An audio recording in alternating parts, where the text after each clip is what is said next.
My actual reaction to today's top story when I first learned about it was, oh my God. That might actually be the worst thing that can happen to you. But before we get into today's stories, if you're a fan of the strange, dark, and mysterious delivered in story format, then you've come to the right channel because that's all we do, and we upload 3, 4, even 5 times every week. So if that's of interest to you, please kidnap the like button, cover them in barbecue sauce, and then drop them off on the beaches of Niku Island. Also, please subscribe to this channel and turn on all notifications so you don't miss any of our weekly uploads. All right, let's get into today's stories. On the evening of February 28th, 2013, 37-year-old Jeff Bush was just getting home from his job as a laborer. He walked through the front door of his very modest single-story home in Seffner, Florida, which is just outside of Tampa, and he walked into the kitchen where his sister-in-law and his niece were, and he said hi to them, and he checked in on them. They both lived with Jeff, as did Jeff's brother, Jeremy. After a few minutes of small talk with them, he left the kitchen and went to his own bedroom, the same bedroom he had been sleeping in since he was a little kid. He had grown up in this house. He goes into his room and he hops on the bed, turns on the TV, and looks forward to relaxing for the next couple of hours before going to sleep. A couple of hours later, Jeremy comes home from his second job. He actually worked during the day with Jeff at the same company, but had to pick up additional shifts at night because he needed to support his daughter and his wife. And so he comes home and he goes through the front door and he goes over to Jeff's room and he knocks on the door and he opens it up and he says, "Hey Jeff, we don't have work tomorrow. I just found out, so feel free to sleep in tomorrow." Jeff was pretty happy about this and he said, "Okay, thanks for letting me know." And then Jeremy shut Jeff's door, turned around, and walked out to see his wife and his kid. About an hour later at 11 p.m., Jeremy, his wife, and his kid are on the other side of the house from where Jeffrey is, and they're laying in bed watching TV when all of a sudden they hear what sounds like a car smashing into the side of the house. It was extremely loud, and immediately Jeremy jumps out of his bed and he hears from the other side of the house Jeff yelling out for help. Jeremy runs into the hall, his wife's right behind him, and there's no damage in the hall, there's no smoke, there's no fire, and they see Jeff's bedroom is still shut, so they run down the hall, they open that door up, and it's dark in his room, and as Jeremy's trying to figure out what he's looking at, his wife reaches behind him and flicks on the switch, and the light from the room illuminates the most bizarre and horrible scene. Jeff, the bedroom, everything, it's all gone, and it's been replaced by this massive sinkhole right in the middle of the room. As Jeff was laying on his bed, apparently the sinkhole had opened up, and when it did, it completely opened up. Jeff fell into it along with everything else in the room, and then it kind of churned on top of him, like it opened its mouth and then squeezed up over him, so that when Jeremy is looking in, it actually looked like a flat layer of dirt. He could only see the corner of a bed poking out. There was no sign of Jeff. He saw the cable from the TV was still coming off the wall and going into the pit and disappearing into the dirt. And so Jeremy starts screaming for Jeff, and he can hear Jeff's muffled screams as he's yelling for him to come save him. And so Jeremy, without any hesitation, jumps into this hole, which right then, it was only about 6 to 10 feet deep. It would end up becoming 60 feet deep over the next couple of days.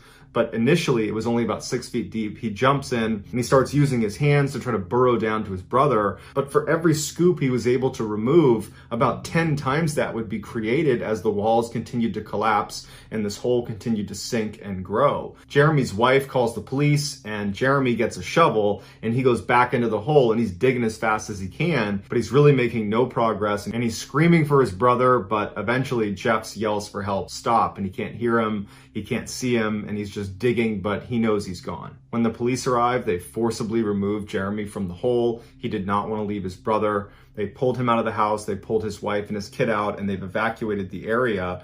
And they had to rope it off because they didn't want anybody going near it, because they didn't know how big this hole was going to get. They weren't sure if it was going to suddenly open up and engulf, the whole stretch of the street. And so all of Jeff's family just had to watch in horror as they basically did nothing to try to help him.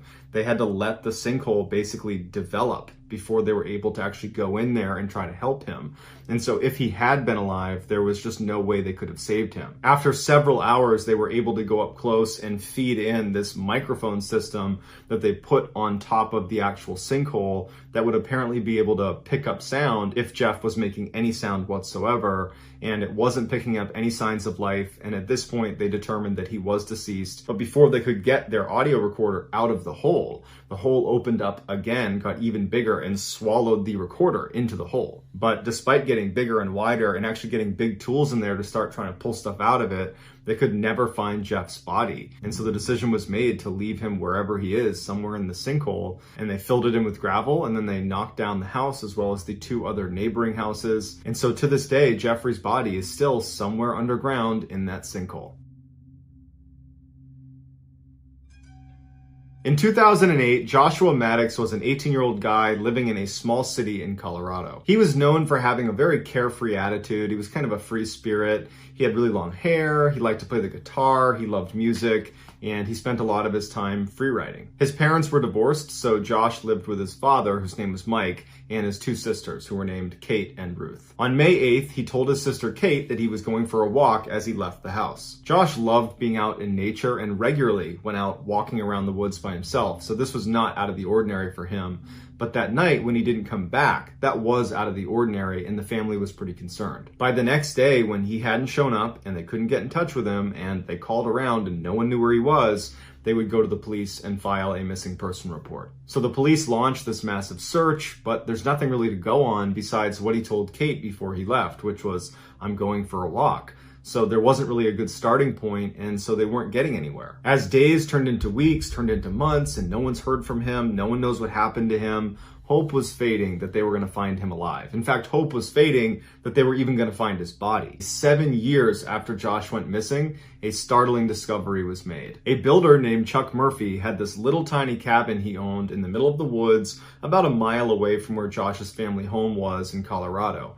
The cabin had fallen into disrepair. At one time, he might have used it, but now the land it was on was much more valuable than the cabin itself. So the decision was made to demolish the cabin and sell the land. And so he brings out a demolition crew, they start knocking down walls, and when they crack open the chimney, when they're standing inside of the cabin and the chimney is now coming down, they see a body crammed into the chimney in the fetal position with its legs over its head. Chuck calls the police, who come over, and they're able to identify this body as being that of Josh Maddox. The cabin had been consistently overlooked during the different searches for Josh because it just didn't look like a place anybody would go. It was like this broken down, caving in pile of wood, and they just kind of wrote it off, and no one thought to actually go check it out. Chuck, the owner of the cabin, said that he was really never there, but he had gone in the time between when Josh disappeared and now, and he said when he went inside, there was no signs of anything unusual. It looked like the same old cabin, and he was only in there for a couple of minutes, but he didn't see anything. The autopsy revealed Josh had been wedged inside of this chimney for 7 years, meaning as soon as he went missing, he wound up wedged in the chimney less than a mile from his house. He had no drugs in his system, he had no trauma to his body, so no broken bones or knife marks or gunshot wounds. Initially, authorities said this death was an accident, and what must have happened is Josh came to this cabin and he wanted to get inside. It was locked, and so he thought he would go through the chimney and he got stuck. But Chuck Murphy said, no, that's not possible because I put this really heavy-duty rebar cage over the top of the chimney cap to prevent animals and other debris getting inside the chimney. And certainly a person could not have fit through there. However, they couldn't go back and confirm there was indeed this chimney cap because the cabin had already been demolished. In addition to the chimney cap that kind of contradicted this whole accident hypothesis, there were a few other significant unanswered questions about this case. The first one was there was this big breakfast bar, this wooden breakfast bar that was ripped off the wall inside of the cabin and placed up against the fireplace. And if that wasn't there, you would be able to see the underside of Josh because he was tucked up just underneath where you could see. So that means either Josh ripped it off the wall and put it in front of the chimney before going into the chimney, or he was in the chimney and somebody else broke it off and put it in front. The second big question mark is Josh's body position. His legs were over his head, so his position indicates he would have had to go into the chimney head first. And so I don't know about you, but if you were going to go into a chimney, I would not be leaping head first. It just seems counterintuitive and unnecessarily risky. And the third question mark are Josh's clothes, or lack thereof. He was only wearing a shirt. He didn't have pants or underwear or anything else on, just a thermal shirt. And the clothes he didn't have on were neatly folded and stacked inside the cabin next to the fireplace. Meaning, for this to be an accident, he would have had to gain access to the cabin, take off most of his clothing, fold it up, put it next to the fireplace, rip off the breakfast bar, put it in front of the fireplace, go outside, climb onto the roof, rip off the rebar cage, and then only wearing a t-shirt, go head first down a chimney, and then get stuck and die. Very few people, including authorities, buy this is truly just an accident, but they're lacking evidence to suggest it's something else. And so to this day, it remains an accident. On December 6, 1941, 20-year-old U.S. Navy sailor Clifford Olds met up with a couple of his shipmates at the Monkey Bar for a night out in Pearl Harbor, Hawaii. A barmaid took this picture of Cliff all the way on the right with his friends and then offered to sell this back to them, to which they said, "That's a ripoff, you can keep it." This would be the last picture of Cliff alive. The next morning, just before 8 a.m., Cliff was back on board his ship, the USS West Virginia. He was starting his workday when the Japanese launched the surprise attack on Pearl Harbor. Cliff's ship was a prime target and was quickly hit with 2 bombs, 7 torpedoes, hundreds of people are dying on board, and very quickly his ship is starting to sink. On board a Navy ship, there's all these different conditions the ship is set to depending on what you're doing, whether you're at war or you're just docked in peacetime, and all of these different conditions have very specific instructions. And one of those conditions is condition Z. Better known as setting Z, if the captain of a ship calls this out over the loudspeakers, every single hatch inside of that ship is shut and locked. If your ship is sinking and you say set Z, you are sealing all of those compartments so no more water can flow into them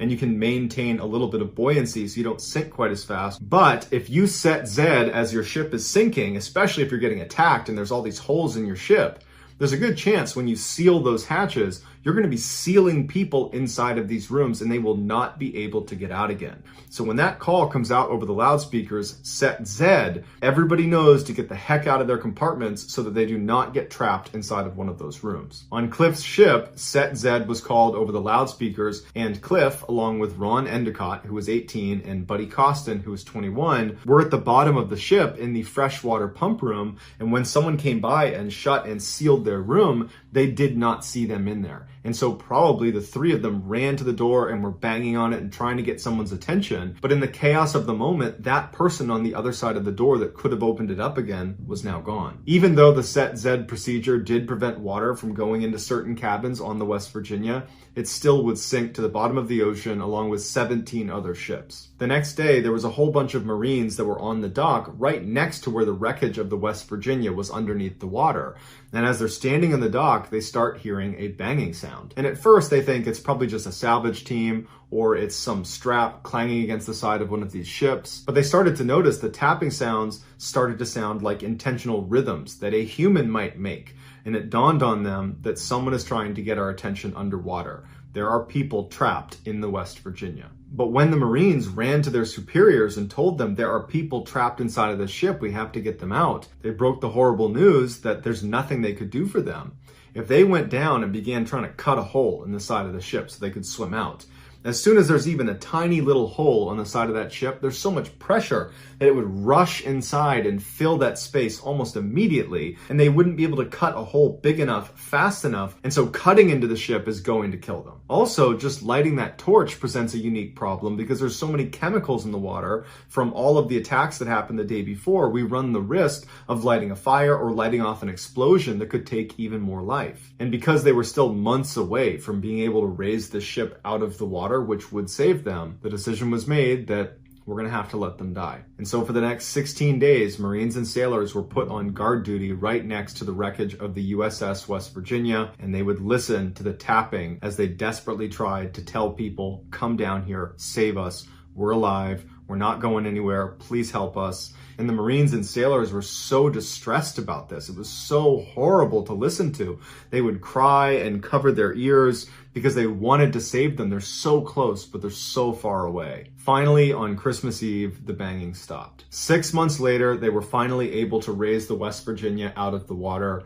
And as crews were going through all the different compartments and removing bodies, they got to the freshwater pump room where Cliff, Ron, and Buddy had been. They open it up and they find 3 bodies, and they realize right away the torture these poor guys had gone through. Inside this airtight section was this locker full of food rations. They're also in the freshwater pump room, and so they just opened up the tank and they had all the fresh water they needed. But what they didn't have enough of was air. And so for 16 days, sitting in the dark at the bottom of the ocean, knowing they're not going to get out of here, they slowly suffocated. And we know they were alive for those 16 days because they had a calendar where they were marking off each of the days they were down there in red pen. This story was so distressing, the Navy decided not to share the information about what happened to those 3 to their families. It wasn't until years later the truth came out, but even today, on memorials and monuments commemorating what happened at Pearl Harbor, they are listed, Cliff, Buddy, and Ron are listed as killed in action on December 7th. So that's going to do it, guys. Let me know in the comments what you thought of these 3 stories, and I will pin the best comment at the top of the comment section. If you enjoyed today's video and you haven't done this already, please kidnap the like button, cover them in barbecue sauce,